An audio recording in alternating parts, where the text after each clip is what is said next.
We departed Siem Reap early the next morning for a short flight to Bangkok, Thailand. The city of Bangkok dates back to the 15th century, when it was a village on the west bank of the Chao Phraya River. Because of its strategic location, it grew rapidly and became the capital in 1767. It became the heart of Siam, which was later renamed Thailand. Despite political struggles and Japanese occupation, it has grown to over 8 million and is one of the most visited cities in the world.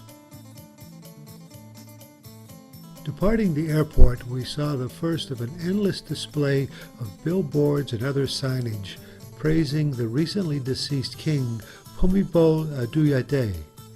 He had died 3 months before after reigning for 70 years. At the same time, we noticed that billboards in Thailand are much larger than they are in the U.S. The architecture in Bangkok is quite modern and impressive. The most unique building is the Mekonikom skyscraper, which, beside being the tallest building in the city, is also eye-catching because it appears that some of the pieces are missing. Our first stop was the Wat Tremit Temple, which is located in a crowded older section of the city. The temple is white with a gold roof and gold trim throughout the interior.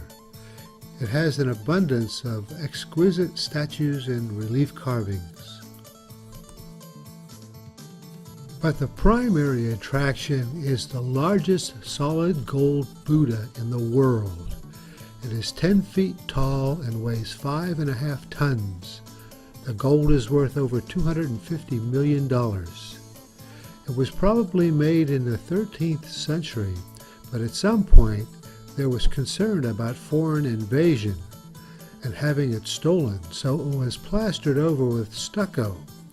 Then it was forgotten and ignored for centuries. In 1955, it was still considered to have little value and was being placed on a pedestal in a minor temple when a rope broke, causing some plaster to break off.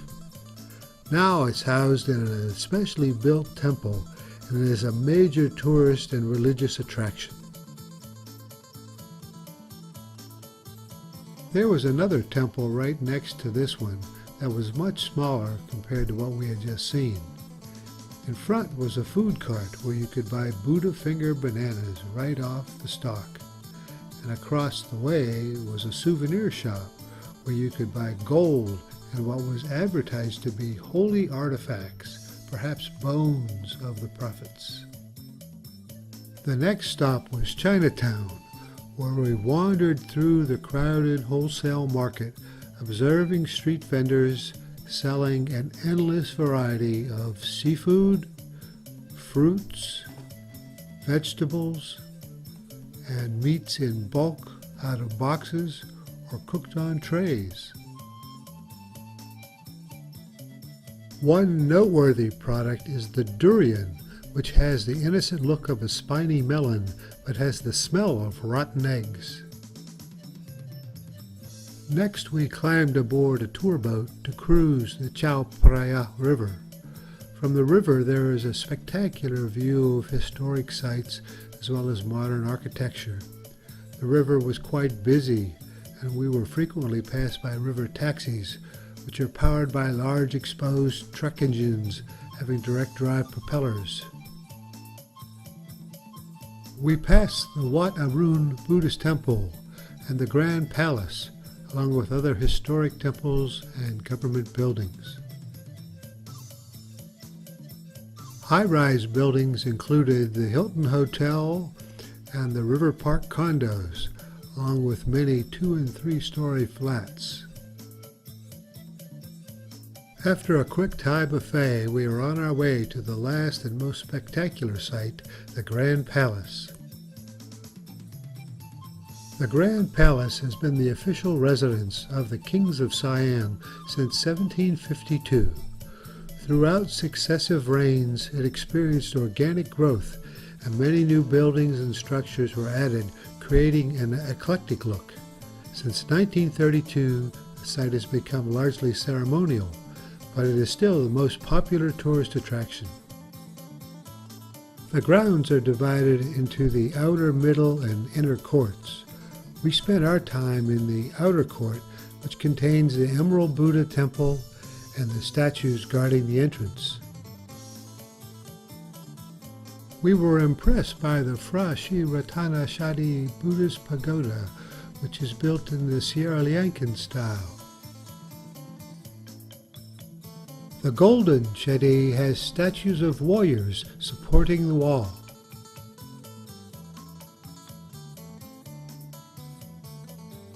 The main temple of the Emerald Buddha is very elegantly decorated and similar to the temple in the ancient capital of Ayutthaya. The roof is embellished with polished orange and green tiles. The pillars are inlaid in mosaic, and the pediments are made of rich marble. Within the temple is the Emerald Buddha, discovered in northern Thailand in 1432. It's carved from a single jade stone and has such importance that only the king may touch it. There's also a scale model of Angkor Wat. In 1860, the King of Siam controlled Cambodia and commanded his army to dismantle Angkor Wat and bring it to Bangkok. But due to the jungle, disease, and armed resistance, they failed, so a model was built instead. As we exited the palace, we passed the Chikra Maha Prasad Hall, which was built by a British architect in 1882 as the residence for the king. It's an unusual mix with a Thai roof on a Western designed building. It was a 3-hour bus ride to Lemshabang port, where we reboarded our ship and sailed to our last port of call, Ko Samui.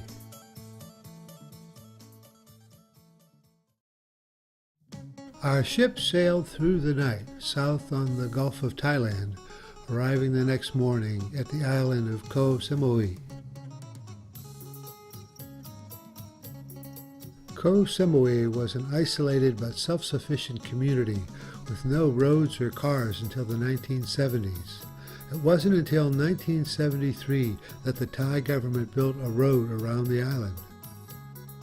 Since then, agriculture and tourism have thrived, bringing with it the blessings and challenges of a fast-growing community and influx of visitors. It now has a population of 63,000 and is the second most popular destination in Thailand after Bangkok. During our tender ride from the ship to the pier, we got our first glimpse of the island. We see jungle hillsides spotted with high-end vacation properties. Our excursion bus took us entirely around the outside of this 88 square mile island, passing through the villages and jungle and giving us a chance to see what life is like here for the locals and the tourists.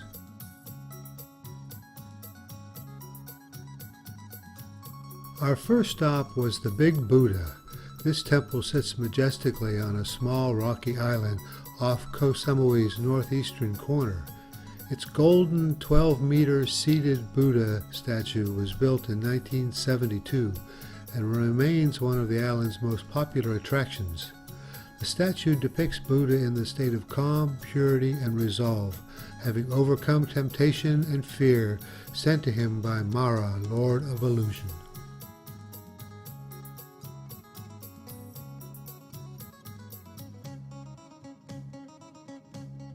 From the top of the hill, there's a panoramic view of the bay and surrounding hillsides, showing apartments and vacation homes springing up everywhere. We're told that a lot of the new money comes from Europe, and particularly Germany.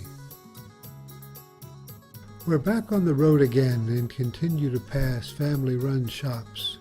We note that here, as in other Southeast Asian countries, gasoline is frequently sold by the home-poured liter bottle. At our next stop, I had some excellent homemade coconut ice cream, and then walked down to the shore to view a site that had the rather innocent-sounding name of Grandfather Rock. Folklore says that long ago, Grandpa Kreng and his wife lived here. One day they sailed to a neighboring province to arrange a marriage for their son, but they died in a storm at sea, so they turned to stone in a manner that would let the bride know their true intentions.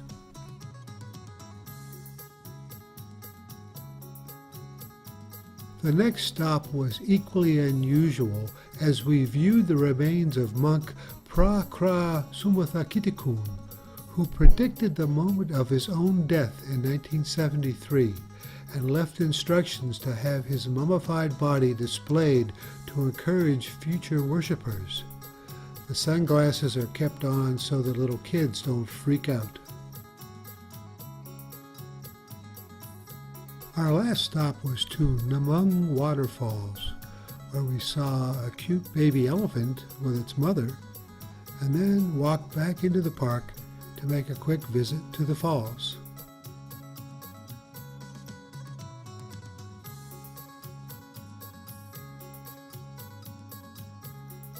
We're back on the tender, headed out to the cruise ship.